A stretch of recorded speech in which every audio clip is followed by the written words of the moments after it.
Sao quán này nóng thế nhở? Không có điều hòa hay sao ấy? Nóng à? Nhưng mà tao chịu được. Ơi, không phải chịu, để tao. Anh ơi, Không, tao chịu được. không phải chịu. Anh ơi, bật cái điều hòa lên giúp em, nóng quá. Vâng, chị chờ em tí ạ. Ở đấy, mát hẳn.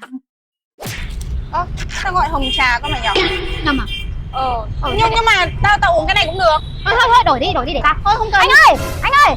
Này, bạn em gọi hồng trà sữa cơ mà sao lại mang cà phê muối này đổi lại? Thôi không cần đổi nữa đâu. Đổi đi, Thôi không cần đổi. Không cần đổi nữa đâu anh ạ. đổi đi, Thế chiều ơi, mình có đổi không ạ? đổi. Có. Chiều em gửi mình hồng trà. Đây, này. Nhưng mà giờ tao lại thấy thèm cà phê muối. Lại thêm cà phê muối. Nhưng mà thôi tao uống hồng trà cũng được. Tao uống Thôi cái gì thôi cũng được. để tao. Anh ơi, Tao uống cái gì? thôi đổi đi. Này, anh ơi, Dạ, sao nữa chị? đổi lại cái cà phê muối giúp em với bạn em lại không thích hồng trà nữa rồi. Lại đổi rồi chị? Đổi lại đổi chứ. 哎呦我的妈！